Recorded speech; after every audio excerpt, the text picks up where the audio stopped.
42% reservation వెంటనే స్థానిక సంస్థ ఎన్నికల్లో బీసీలకు 42% రిజర్వేషన్ కల్పించాలి. 42% రిజర్వేషన్ బీసీల ఐక్యత వర్ధిల్లాలి.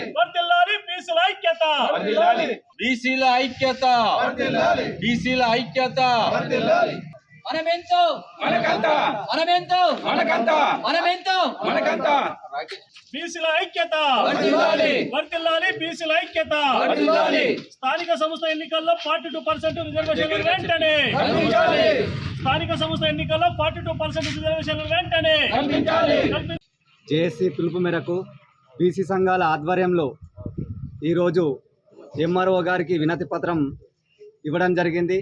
42% బీసీలకు రిజర్వేషన్ ఇస్తామని చెప్పేసి ఇక్కడ తెలంగాణలో ఉన్నటువంటి కాంగ్రెస్ పార్టీ చెప్పడం జరిగింది.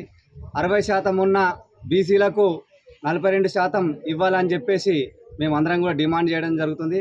అలాగే ఇతర మతాలకు సంబంధించినటువంటి వాళ్ళని ఇలా కలపకుండా డైరెక్ట్గా 60% ఉన్న బీసీలకు 42% ఇవ్వాలని చెప్పేసి మేము బాజాబ్తా డిమాండ్ చేస్తున్నాం.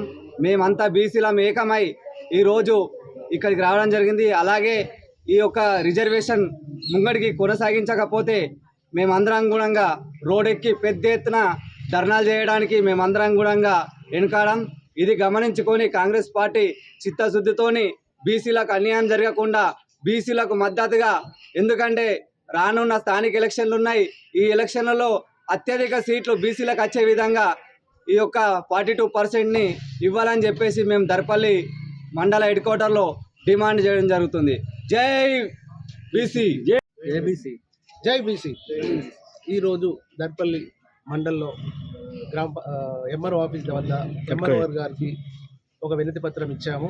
అది మా బీసీ 42% రిజర్వేషన్ కోసము జరుగుతున్న ఈ పోరాటం కోసము ఎంఆర్ఓ గారికి వినతి పత్రం ఇచ్చాము. అట్లాగే ఒక చెప్పుకోదగ్గ విషయము, ఆనందకర విషయం ఏంటంటే మా జేఏసీ ఏర్పడ్డ తర్వాత మేము ఇంత కలిసికట్టుగా అంటే పార్టీలకు అతీతంగా మేము ఈ రకంగా 42% కోసము రిజర్వేషన్ కోసము కోరడము, మాట్లాడము చాలా ఆనందకర విషయము. ఇదే విషయము రాష్ట్ర మా ఎమ్మెల్యే గారికి కానీ ముఖ్యమంత్రి వర్యులకు కానీ మేము చెప్పుకునే విషయం ఏంటంటే 42% రిజర్వేషన్ను అమలు చేయడం వల్ల తద్వారా మీకు కూడా ప్రజల్లో మంచి సుపరిపాలన అందిస్తున్న కాంగ్రెస్ ప్రభుత్వం అని గుర్తింపు కూడా వస్తుంది. దానికి అనుగుణంగా మాకు మద్దతు తెలుపుతున్న ఈ రాష్ట్ర ప్రభుత్వానికి ప్రత్యేక ధన్యవాదాలు తెలుపుకుంటూ జై బీసీ.